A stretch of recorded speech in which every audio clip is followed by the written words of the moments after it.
आज आपल्या राष्ट्रवादी पक्षाच्या 27व्या वर्धापन दिनानिमित्त इथं उपस्थित असणारे सर्व निष्ठावंत मावळे व कार्यकर्ते पदाधिकारी, मी मनापासून सर्वांचंच या ठिकाणी स्वागत करतो आणि शुभेच्छा देतो। आदरणीय अजितदादांच्या स्मृतींना मी अभिवादन करतो व आपल्या सर्वांचे मार्गदर्शन करण्यासाठी व प्रेरणा देण्यासाठी आपल्या सर्वांचेच नेते आदरणीय पवार साहेब या ठिकाणी उपस्थित आहेत। आपल्या पक्षाचे अध्यक्ष, त्याच्याचबरोबर सर्व खासदार, आमदार, माजी मंत्री, पदाधिकारी, कार्यकर्ते, बंधू आणि भगिनींनो, बऱ्याच लोकांनी आपलं मनोगत या ठिकाणी व्यक्त केलेलं आहे। राष्ट्रवादी या शब्दाचे अनेक अर्थ निघतात, पण आपल्या सर्वांना एकच अर्थ माहिती, तो म्हणजे राष्ट्रवादी म्हणजे काय, तर आदरणीय पवार साहेबांची विचाराची राष्ट्रवादी म्हणजे आपली राष्ट्रवादी आहे। पवार साहेबांचा विचार हा कोणाच्या विचाराने त्या ठिकाणी प्रभावित आहे असं आपल्याला म्हणता येईल। या भूमीमध्ये आजपर्यंत जे कोणी महामानव होऊन गेले, त्याच्याचबरोबर जे संत होऊन गेले, यांचे विचार हे आदरणीय पवार साहेब गेले 60 ते 65 वर्षे प्रामाणिकपणे लोकांच्या हितासाठी, महाराष्ट्र धर्मासाठी त्या ठिकाणी पुढे घेऊन चाललेले आहेत। त्यामुळे फार मोठी जबाबदारी आहे। भाषणामध्ये आपण बोलून जातो, पवार साहेबांच्या विचाराने आपण चालतो।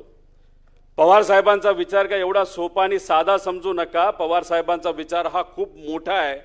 त्यामुळे त्यांच्या विचाराने खऱ्या अर्थाने आपल्या सर्वांना चालायचं असेल, काम करायचं असेल, तर पहिल्यांदा आपल्याला रस्त्यावर उतरावं लागेल, लोकांसाठी त्या ठिकाणी लढावं लागेल। बरेच लोक म्हणतात आता आपण विरोधात आहे, संघर्ष कसा करायचा, काय करायचं काही कळत नाही। कुणी संघर्ष केला नाही हो आजपर्यंत।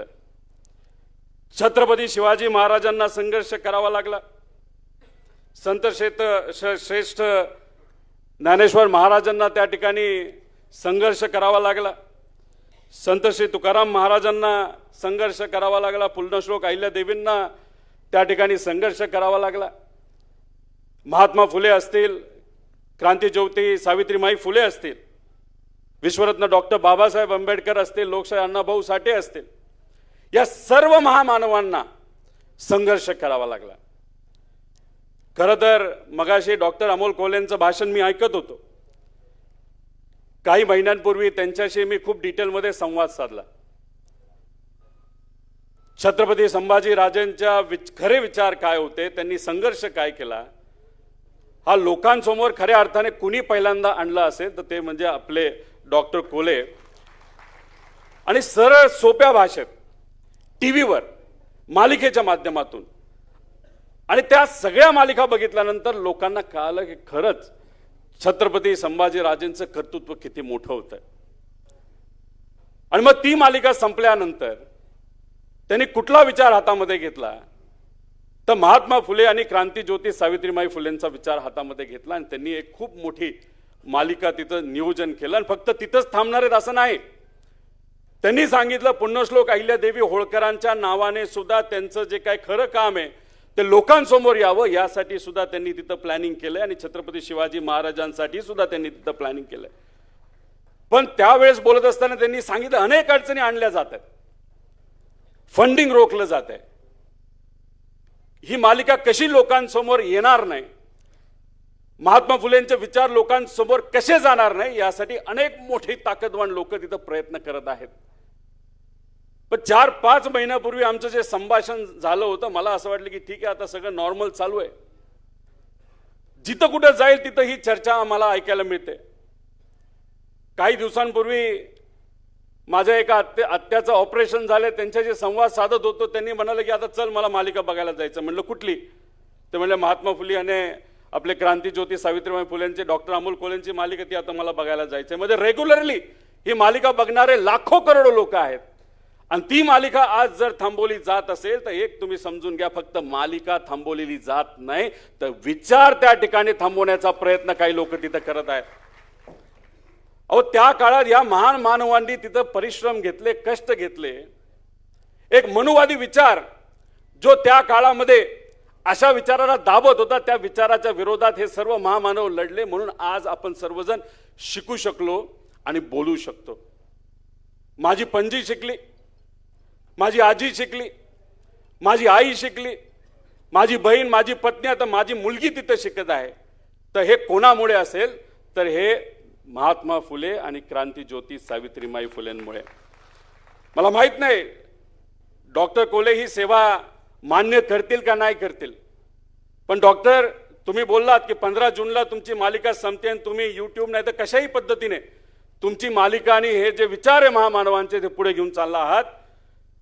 तर माझ्या परिवाराकडनं आणि माझ्या कंपनीकडनं आज या ठिकाणी सेवा म्हणून, फुल नाही तर फुलाची पाकळी म्हणून, कारण का कर्तृत्व इतकं मोठं आहे, किती दिलं तरी कमी आहे, तरी माझ्याकडनं आणि माझ्या परिवाराकडनं आणि माझ्या कंपनीकडनं 50 लाख रुपये आज या ठिकाणी तुमच्या या महत्वपूर्ण कामासाठी त्या ठिकाणी सेवा म्हणून देत आहे. नक्कीच हा आकडा कमी आहे आणि मी तुम्हाला सांगतो याच्या पुढं या महाराष्ट्रातून कुणी 100 रुपये देईल, कुणी 50 रुपये देईल, कुणी लाखभर रुपये देईल, नाही तर कुणी करोड रुपये देईल, पण हा जो विचार आहे तो लोकांपर्यंत घेऊन जाण्यासाठी करोड लोक तुमच्या बरोबर आहेत. हे या ठिकाणी या व्यासपीठावर खरं तर मी सांगतो.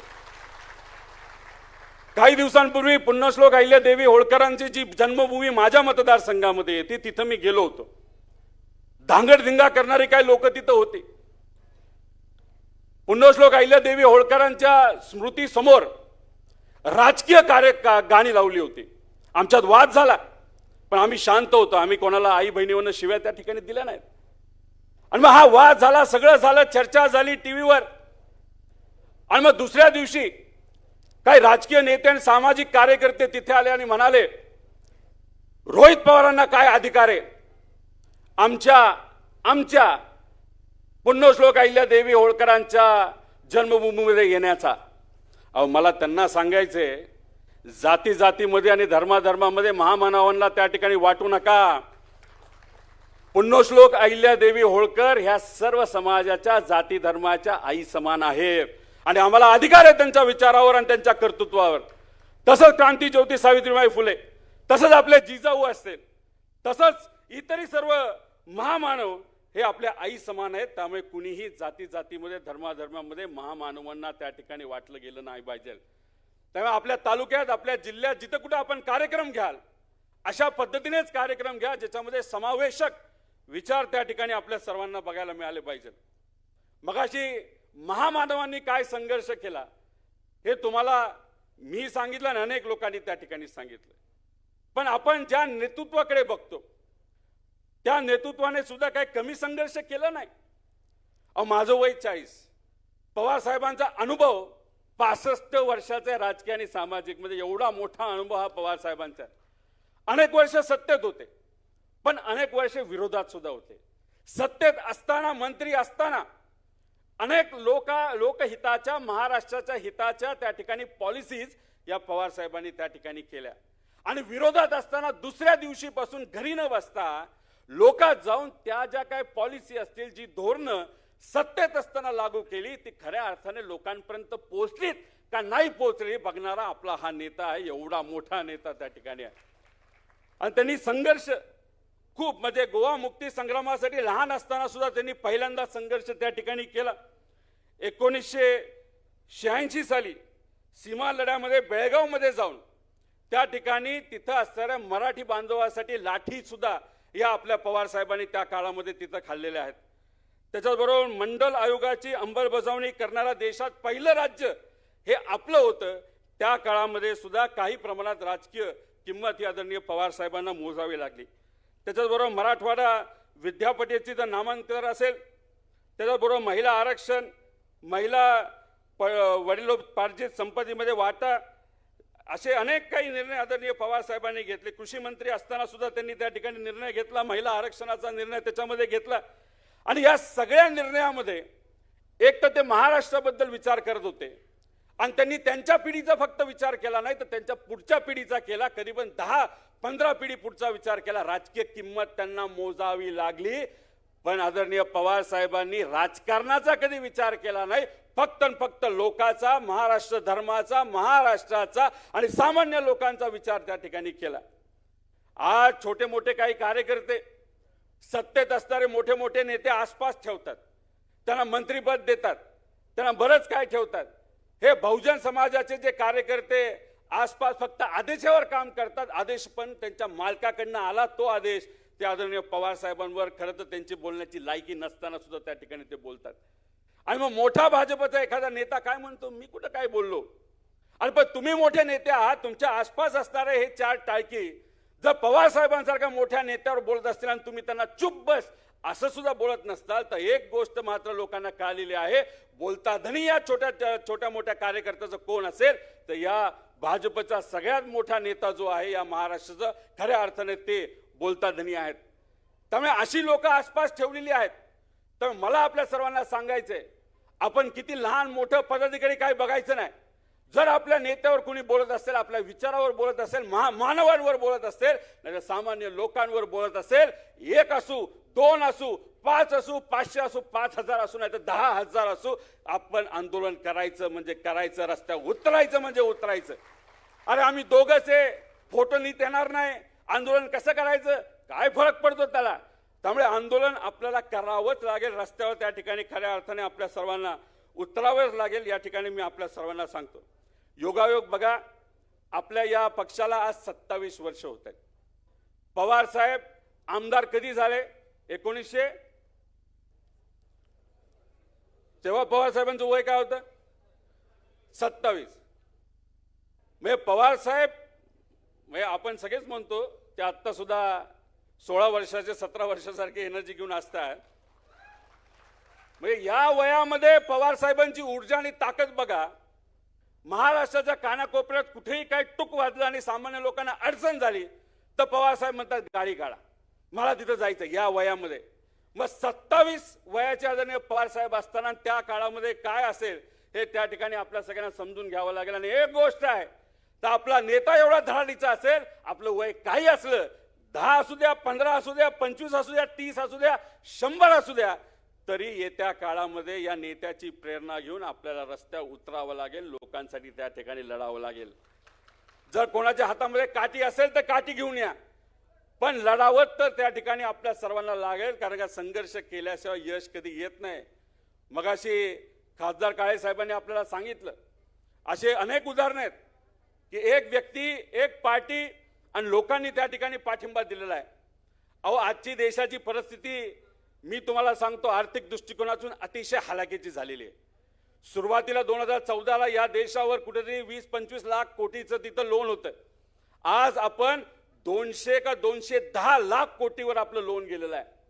काही दिवसांपूर्वी आपल्या देशाचं जे काही डॉलर आणि रुपी याचं समीकरण नीट ठेवण्यासाठी आपल्या देशाने 1,10,000 कोटी रुपयाचं सोनं आरबीआयने त्या ठिकाणी विकलेलं आहे. तर कितीही नाही म्हणले तरी हे त्या ठिकाणी खरं आहे. आणि आज खऱ्या अर्थाने लोकांना सहकार्य करण्याची भूमिका असताना सुद्धा, नाहीतर जरूरत असताना सुद्धा पेट्रोल आणि डिझेलच्या माध्यमातून त्या ठिकाणी मदत केली जात नाही. महाराष्ट्राच्या बाबतीत सुद्धा 1 कोटी महिलांचं लाडक्या बहिणीतून नाव त्या ठिकाणी कमी केलं गेलं. आणि हे जे काय कर्जमाफी त्या ठिकाणी डिक्लेअर झाली ती अतिशय फसवी अशी कर्जमाफी तिथं झाली. युवांना आज नोकऱ्या नाहीत. त्यामुळे हे जे वातावरण आहे हळूहळू ते वाढत जाणार आहे. सोशल मीडिया आणि इतर माध्यमांवर तर ते नक्कीच त्या ठिकाणी वाढत गेलेलं आहे, वातावरण तापलेलं आहे. फक्त विनंती एवढीच आहे, संघटना म्हणून आपल्या सर्वांना काम करावं लागेल. आदरणीय पवार साहेबांनी, तसंच शशिकांत शिंदे साहेबांनी आम्हा सगळ्यांना त्या ठिकाणी आदेश दिले, सुप्रियाताईंनी आदेश दिलेले की पुढच्या 15 दिवसांमध्ये काही प्रमुख ज्या काही संघटनात्मक आपली पदं आहेत त्याच्यामध्ये आपल्याला काही सामान्य कार्यकर्त्यांना, ज्याचं कुठल्याही नेत्याचा कुठलंही नातं नाही, कुठेही त्या ठिकाणी घराणेशाहीचं त्या ठिकाणी नातं नाही, अशा सामान्य परिवारातल्या पदाधिकाऱ्यांना त्या ठिकाणी पुढच्या 10 ते 15 दिवसामध्ये आपल्याला पदं द्यायचेत असं त्या ठिकाणी आम्हा सगळ्यांना सांगण्यात आलेलं आहे.